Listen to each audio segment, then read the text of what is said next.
மக்களோடு இருப்போம். அன்புச்சவர் இன்பதுரை அவர்களுக்கும் இதுதான் பதில். கட்சிகளோடு அல்ல, மக்களோடு இருப்போம். மக்களுக்காக போராடுகிறவர்கள் யாரா இருந்தால் என்ன, எந்த அடையாளம் இருந்தால் என்ன, அடையாளம் முக்கியம் அல்ல. கட்சி அடையாளம், சாதி அடையாளம், மத அடையாளம், இவற்றையெல்லாம் தாண்டி சிந்திக்கவும் செயல்படவும் நாம் பக்குவப்பட வேண்டும்.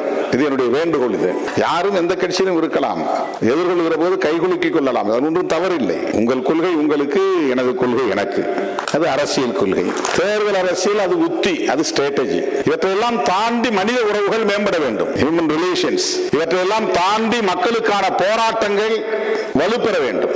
அதுபோல மக்கள் விரோத சட்டங்கள் நடைமுறைக்கு வருகிற போது, ஒரு எதேச்சதிகார ஆட்சி பீடத்தில் இருக்கிற போது நாம் மக்களோடு நிற்க வேண்டும், மக்களுடைய உணர்வுகளோடு நம்மை கரைத்துக் கொள்ள வேண்டும் என்கிற புரிதல் விடுதலை சிறுத்தைகள் கட்சிக்கு உண்டு. தேர்தல் நிலைப்பாடு முற்றிலும் வேறானது.